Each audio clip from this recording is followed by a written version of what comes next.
السلام عليكم ورحمة الله وبركاته. الشمع حركتوني كبجلتوتا جالتوتا إلما نورما جرتني فيا كيسني مجا كيسني بجراتني بجربو ساكنا سنجي أوبليس كين دكتورة كين بيتو جاو جاميك أبي أورما كيست دكتور ما كان براتن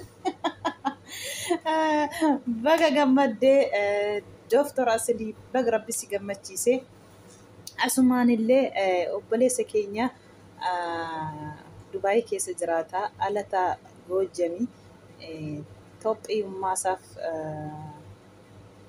ትልቅ እውነት አመሰግናለሁ ወንድማችን ባርት እንደዚህ ምርጥ ኢትዮጵያዊ እውነቴ ነው የምላችሁ አመሰግናለሁ እንላለን እንግዲህ akkuma argitan egaa hinjifatanii dooftora asiliin galanii jiru. Waan jedhee sin fakkaate duraanii otoo geemii kanatti dhufiin geemiin kun kaleessa galgaladha garuu ani har'an argee yoon injifadhee naman bira keewwadhu naa barbaada miliyoona kana hundaa eessan kaadhaa yoon injifadhe naman bira kaadhu naa barbaada. Yoommoo injifatame immoo silallee maal godhaa miti. Yoon injifadhe gar tokko nama bira gaadhee gar tokko immoo miskiina Oromiyaa keessa jirtu hin nyaachisaa jedhee jira. Akka jedhee duraan otoo gara geemii isaatti ofiin dubbatatee jira. Akkuma jedhe immoo yeroo hunda hinjifata malee injifatamee hin beeku. Hinjifatee bakka yaades ga'ee galeera. Duuba isaa maashaallah jaalala nama rabbi isinii haa kennu. Mubaarak hin jira. Abdii Getaachoo hin jira duuba isaa. Namoota baay'eetu jira duuba isaa jechuudha. Tokkoffaa ijoolleen keenyi Oromoon waan abdeen hin qabdu jechuudha. Addunyaa irratti kan beekamu isheedha jechuudha. Fiigitaatiinis barumsaatiinis waan hunda irratti yoo jettani kara geemii kanas takkama Oromoo jedhamu mo'atamee hin beeku jechuudha. Maal amne beektu waan amne hin qabnu miti. Waan amne sammuu tokkitti dhabne. Hundanuu kenneeti sammuu tokkitti. Oromoon kan dhabe sammuu tokkittiidha. Hunda kenneefi. Amma sadaqaa qadachuuf torbeetii ji'aan maalii sadaqaa. Mee ammaan na dhibe dhugaa rabbii miti. Mee dhiisaa mee ijoolleen keenya qinaatii kana. Mee mucaa kana amma saayitii kanatti zarinnat beektu miti eenyummaa ofiitiin wal fixaa jiru. Mucaan kun Alataa Goojjame. Hambassaa meeqa gadi gadhiisee fedhe galgala jala taa'ee kun wal tuktukiirra akkuma argitan olii gad arreechisaa jiru. Mee kanarratti fakkeenya fudhaame kanuma fa'ila Oromoon akka jedhe kanuma facaafatan haammatu jedhan. Yoo gaarii ta'es gaariima keessan argattu yoo immoo badaa ta'e badaama keessan argattu jechuudha. Dhugaa rabbii isinitti. Mee Oromoo kana akkam goonan jedhe. Takka maal nu keessa kaa'e beektu jibba nu keessa kaa'e. Mee dhiisaa jibba kana of keessaa baasaati mee akkuma namaa kana wal tahaa jiraadhaami. Fakkeenyaaf amma hixaan nama tokko hixaan aslii kuni naaf ta'uus hin danda'u. Yoon akkamii naaffisee lammukatti obbuuse dhugaa rabbii isinitti. Yoommoo akka feete hixaa keessa rabbiin kadhadhaa malee hixaa tokko argachuu hin dandeessan. Hixaan namaa kennu rabbiidha. Badaatees hamaatees gaariitees han namaa kenna rabbiitiin hundumtuu jechuudha. Mee dhiisaanii sammuu keessa makana jibbuma kana wal goomachuu walima nyaachuu kana dhiisaati akkuma namaa mee wal qabadhaa harka tokko taa'ame. Yoom inni isin tokko taatanii jedhee maaliif lafee wal cabsitu yeroo hunda? Maaliif wal xiqqeessitu yeroo hunda? Amma fakkeenyaaf asiliin koottaa giddiitiin gadi baatii geemii korratti argamaan jedhe. Kan isaa jaallatu moo han immoo jechi gammachuun kun amma aslii bichaa miti. Wallaahi dhugaa isinitti miti. Oromoo hundaati. Gammachuun aslii gammachuu hunda Oromooti. Yoo asliin cabee hunda keenyatu gadi cabe. Dhiisaa meesin jabaa keessan jabeeffadhaa yoo beektate. Jabaa keessan jabeeffadhaa. Yoomuu wal xiqqeessuu malee wal cabsuu malee jabaa jabeeffachuun beektan dhugaa rabbii. Wallaahi har'a birrii kana kiisisaa hagaluu malee maqaan keessan immoo kaf jedhee jira yoomiyyuu maqaan keessan gadi hin jenne yoo beektaniif. Warri xiqqoo sammuu mataa si nyaatee jiru jechuudha. Dhugaa rabbii akka nama aarsan wallaahi asii namni gammachuu walii gadi hin tirii jedha asii wal goomachuuf wal xiqqeessuuf sadaqaa hunaantaa maalii hunaantaa abba koottaa gadi bahaa giddii kana naa hirmaadhaa wayin immoo giddii kana geemii korratti argamtuu qabdu jedheera aslii. Miin isaa mi jibba of keessaa baasaa mi dhugaa rabbii jibbe yoo maal ta'e la carraan sun isinii yoo jibbitan illee carraan sun isinii ta'uu hin danda'u bara carraa keessan rabbiin kadhaa malee hiree keessan rabbiin kadhadhaa rabbiin akka hiree keessan isinii qayeeshu malee carraan nam tokko hixaan nam tokko isiniif ta'uu hin danda'u yoo har'a aartanis yoo har'a akka fe'e taatanis yoo qinaatii atees dhugaa rabbii nama gaddisiistu wallaahi.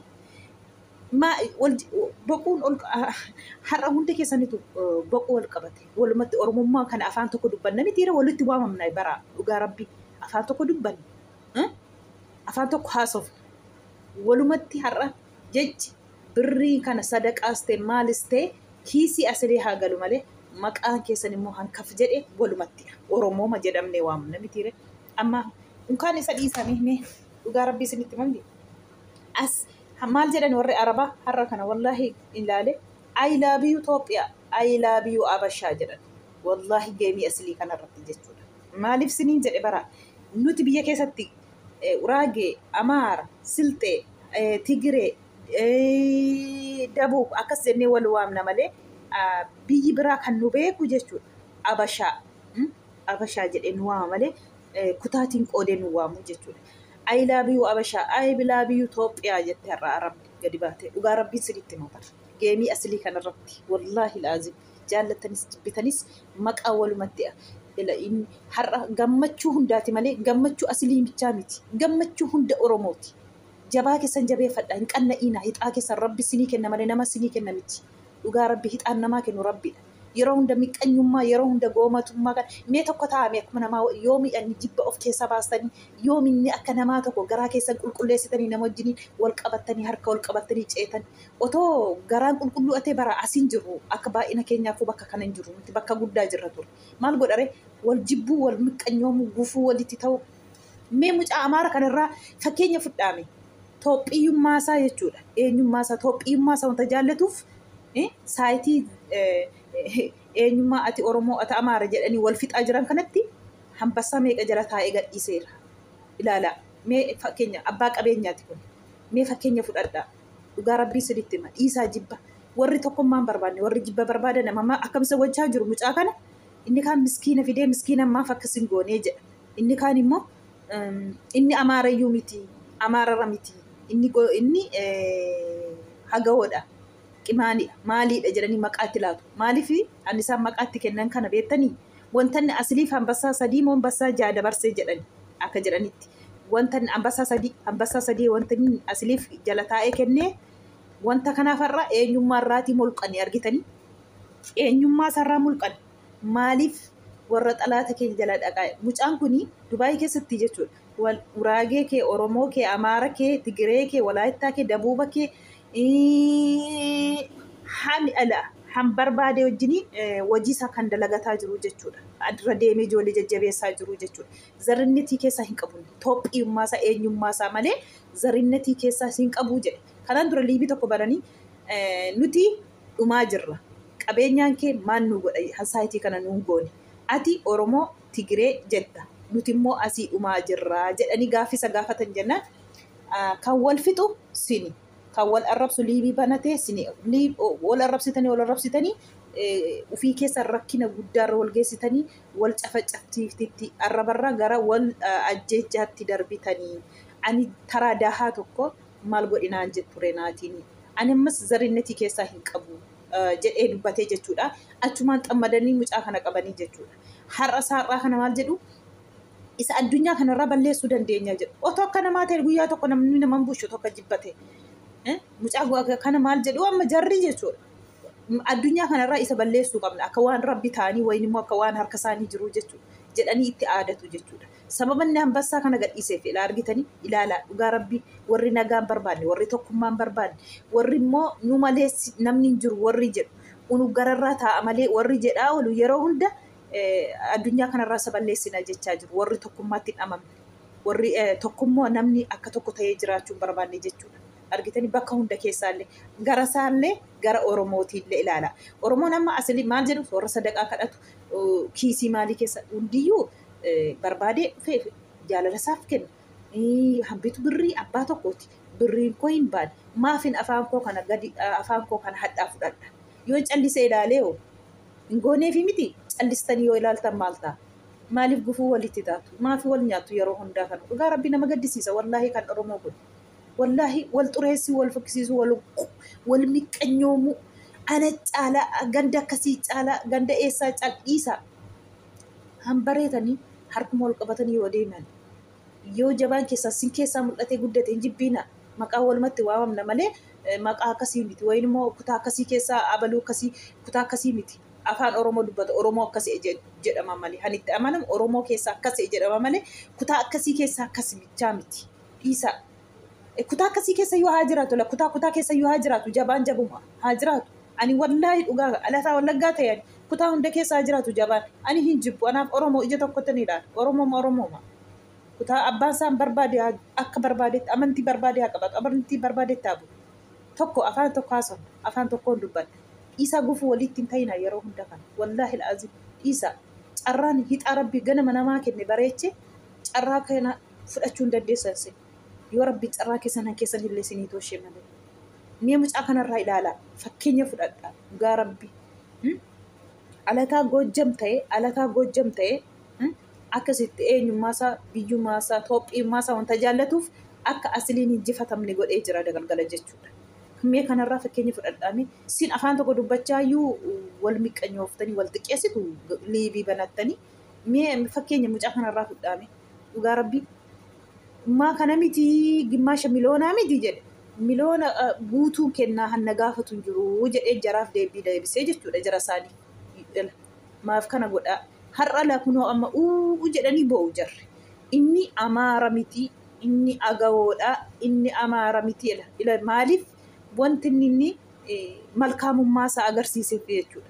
Akka inni tokkummaa barbaadu akka inni nagaa qabu. Ilmi namaa guddina namaa mul'ina namaa wanta jaallatuuf hambassaa kana kenna. Hambassaa tokkittiin guddaadha. Har'a hambassaa sadii kana darbachuu haa turuuti jechuudha. Dhugaa Rabbii dubbachuuf. Asii wajjiniin hin beeku akkama jedhee Mubaarak akka jedhetti jechuudha. Abdii Getaachoolee akka jedhetti jechuudha.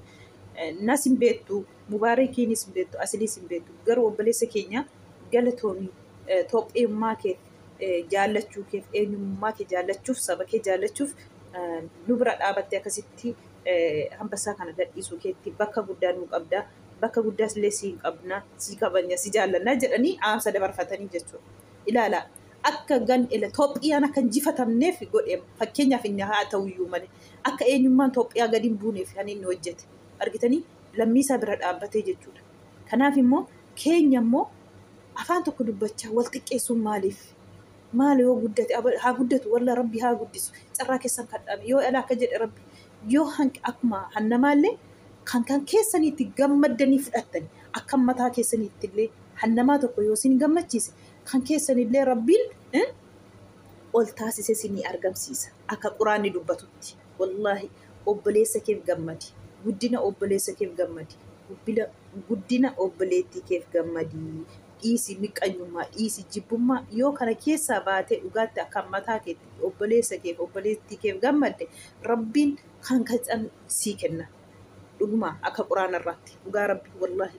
Kanaafuu walii gammadaa maqaa walumatti waamamu malee asilii bichaatti waamamu Oromoo injifate jedhama malee asiliin akkas godhe bichaa miti walii gammadaa dhiisaa miqqanyummaa mee nama mucaa kanarraa fudhadhaa dhugaa Rabbii nama gaddisiisu.